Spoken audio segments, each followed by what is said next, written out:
మనం ఇప్పుడు తృణమూల్ కాంగ్రెస్కి సంబంధించినటువంటి బ్రేకింగ్ న్యూస్కి సంబంధించి నేను కొన్ని ఇన్ఫర్మేషన్ ఇవ్వబోతున్నాను.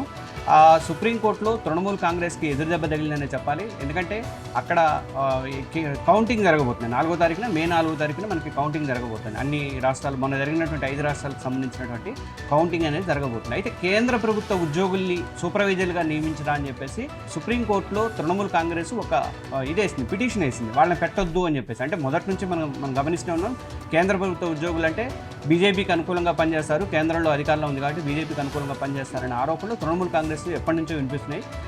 అటు ఇటు వచ్చేసరికి బీజేపీ ఏమో రాష్ట్ర ప్రభుత్వ ఉద్యోగులంతా కూడా తృణమూల్ కాంగ్రెస్కి సపోర్ట్ చేస్తున్నారని చెప్పేసి ఒక వివాదం అయితే నడుస్తుంది. ఈ టైంలో ఏమైందంటే మనం అందరం తెలుసు, సుప్రీంకోర్టు చివరికి వాళ్ళ జడ్జీల్ని వాళ్ళని అబ్జర్వర్లుగా పెట్టేసేసి అక్కడ అన్ని నియోజకవర్గాలలో కూడా జడ్జీల్ని వాళ్ళ న్యాయమూర్తిని వాళ్ళని పెట్టి చివరికి ఎన్నికలు జరిపించాల్సినటువంటి పరిస్థితి అయితే వచ్చిందన్నమాట. ఇప్పుడు సుప్రీంకోర్టులో పిటిషన్ వేసింది తృణమూల్ కాంగ్రెస్, సూపర్వైజర్లుగా అక్కడ ఉన్నటువంటి కౌంటింగ్ సెంటర్లకు సూపర్వైజర్లుగా కేంద్ర ప్రభుత్వ ఉద్యోగులు వద్దు అని చెప్పేసి పిటిషన్ వేసింది. అయితే అక్కడ సుప్రీంకోర్టు ఏం చేసిందంటే డైరెక్ట్గా దాన్ని తిరస్కరించినట్టు కాకుండా ఈ పిటిషన్ని విచారణ అనేది సోమవారానికి వాయిదా వేసింది. అంటే ఒక రకంగా సుప్రీంకోర్టులో తృణమూల్ కాంగ్రెస్కి ఎదురుదెబ్బ తగిలినట్టే చెప్పాలి, దాదాపు రిజెక్ట్ చేసినట్టే అనుకోవాలన్నమాట. ఎందుకంటే సోమవారం అంటే ఆల్రెడీ సోమవారం ఉదయం 7 గంటల నుంచి కౌంటింగ్ అనేది స్టార్ట్ అయిపోతుంది కాబట్టి మళ్ళీ 10ంటికో 11ంటికో సుప్రీంకోర్టు దాన్ని విచారణకు తీసుకున్నా కానీ అప్పటికీ కేంద్ర ప్రభుత్వ ఉద్యోగులు విధులలో ఉంటారు కాబట్టి ప్రాబ్లం లేదు. ఇంకొకటి ఏంటంటే అదొకటి. అయితే దీంట్లో సరే దాన్ని డెసిషన్ అనేది కరెక్ట్ చెప్పైనా కొన్ని కామెంట్స్ అయితే సుప్రీంకోర్టు చేసింది. ఏంటంటే వాళ్ళని అంటే కేంద్ర ప్రభుత్వ ఉద్యోగుల్ని పెట్టడంలో ఎలాంటి తప్పు లేదు అని చెప్పేసి స్పష్టంగా చెప్పింది. ఏప్రిల్ 13 నాడు రిలీజ్ చేసినటువంటి ఆ యొక్క సర్క్యులర్ చెల్లుతుంది అని చెప్పేసి క్లియర్గా సుప్రీంకోర్టు అయితే చెప్పిందన్నమాట.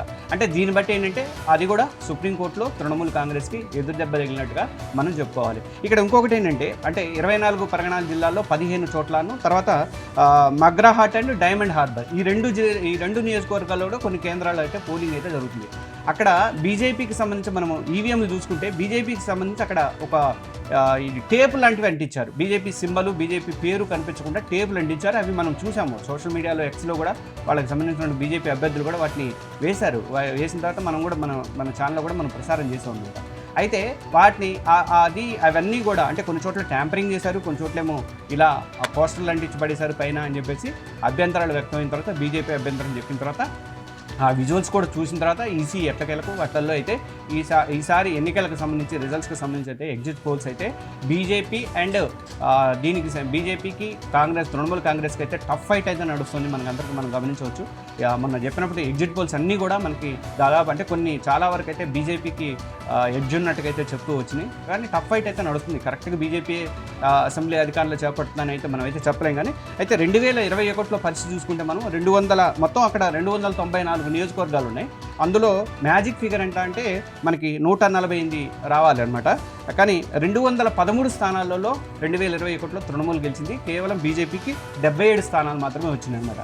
కాబట్టి ఈసారి 77 కాదు, ఈసారి అంతకంటే ఎక్కువ గెలుస్తామని చెప్పేసి ధీమాగా ఉన్నది బీజేపీ కూడా. అటు మన ప్రధానమంత్రి నరేంద్ర మోడీ కూడా నేను ఈసారి ముఖ్యమంత్రి ప్రమాణ స్వీకారానికి మా పార్టీ అభ్యర్థి ప్రమాణ స్వీకారానికి డైరెక్ట్గా మీ దగ్గర కలకత్తాకు వస్తానని చెప్పేసి ఆయన కూడా చెప్పారు. అయితే సరే అది జరుగుతుంది. అయితే ఎల్లుండి కౌంటింగ్లో మాత్రం చాలా ఇదిగానే ఉండే అవకాశాలు అయితే ఉన్నాయి. వాళ్ళ ఏజెంట్లు వీళ్ళ ఏజెంట్ల గొడవలు జరిగే అవకాశాలు కూడా ఉండొచ్చు, చెప్పలేము. కానీ ఇప్పుడు మాత్రం సుప్రీంకోర్టులో తృణమూల్ కాంగ్రెస్కి ఎదురుదెబ్బ తగిలిందనే చెప్పాలి. పిటిషన్ మీద వాడు పెట్టినటువంటి అంటే సూపర్వైజర్లు, కేంద్ర ప్రభుత్వ ఉద్యోగులు సూపర్వైజర్లు పెట్టొద్దు అని చెప్పిన దాన్ని మాత్రం సుప్రీంకోర్టు అయితే సమర్థించలేదు. అటు 2 రాష్ట్రాల వాళ్ళు అయితే ఉంటారు దాంట్లో కౌంటింగ్లో అయితే 2 రాష్ట్రాల వాళ్ళు కంపల్సరీగా ఉంటారు. అంటే అటు కేంద్ర ప్రభుత్వానికి సంబంధించిన వాళ్ళను, రాష్ట్ర ప్రభుత్వానికి సంబంధించిన వాళ్ళు, ఈ 2 కూడా కంపల్సరీగా వాళ్ళు అయితే ఉంటారు. ఆ కౌంటింగ్ అయితే ప్రశాంతంగా అయితే జరుగుతుందని చెప్పేసి చెప్పింది.